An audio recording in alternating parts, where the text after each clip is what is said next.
চিনির যেমন আস্বাদন লবণের তেমন আস্বাদন। সামনে গিয়ে বলছে, এই তুমি মুখ খোলো তো। হ্যাঁ করো দেখো, মুখ খোলো।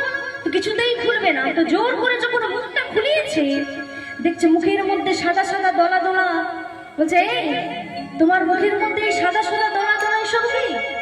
বলছে, দেখো যখন আমরা আসছিলাম মনে ভাবলাম যে আমরা যাচ্ছি বটে, তবে গিয়ে যদি দেখি আমাদের ভোগ্য বস্তুর যোগ্য না হয় তো না খেতে পেয়ে মরতে হবে। তো তাই কিছুটা লবণ আমরা পেট ভরে খেয়েছি আর কিছুটা ওই মুখের মধ্যে করে নিয়ে এসেছি।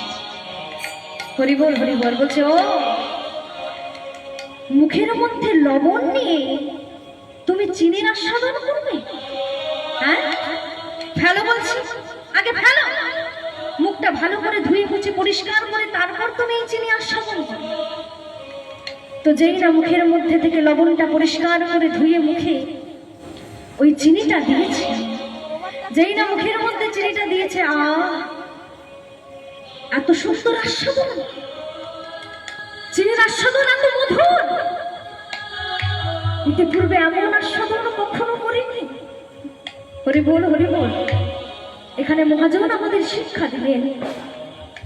আমরা এই হরিবাসরে বসেছি, কীর্তন আসরে বসেছি, তবে ওই মায়ারূপ লবণটা মুখের মধ্যে ধরে নিয়ে পেটের মধ্যে ভরে নিয়ে একদম বসেছি মা। তাই কীর্তনের আস্বাদনটা আর অনুভব হচ্ছে না। হরিবল হরিবল।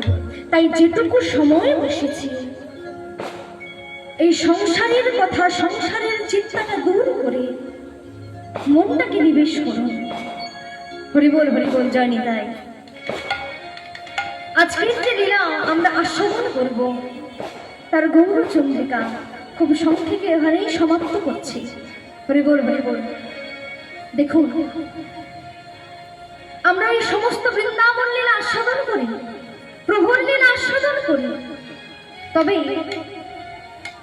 আমরা এই লীলা আস্বাদন করতে পারি কেবল একজনের জন্য। তার জন্য না, শ্রীমন মহাপ্রভুর জন্য। প্রভু আমার যত শত লীলা করেছে, এই সমস্ত লীলা শ্রীমন মহাপ্রভু আমার এই গুপ্ত বৃন্দাবন ধাম শ্রীধাম নবদ্বীপেও করেছে। তাই এই নবদ্বীপ ধাম হলো গুপ্ত বৃন্দাবন ধাম। হরিবল হরিবল। আমার গৌর যদি না আসতেন তাহলে কিন্তু আমরা প্রভুর এই সকল লীলা কেউ জানতে পারতাম না।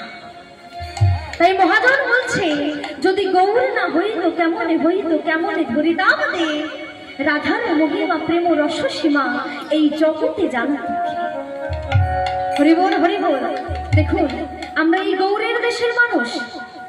গৌর হরি আমার এই বাংলার মাটিতে অবতীর্ণ হয়েছে, আমরাও এই বাংলার মাটিতে জন্মগ্রহণ করেছি। তাই আমরা একটু গৌর নাম করে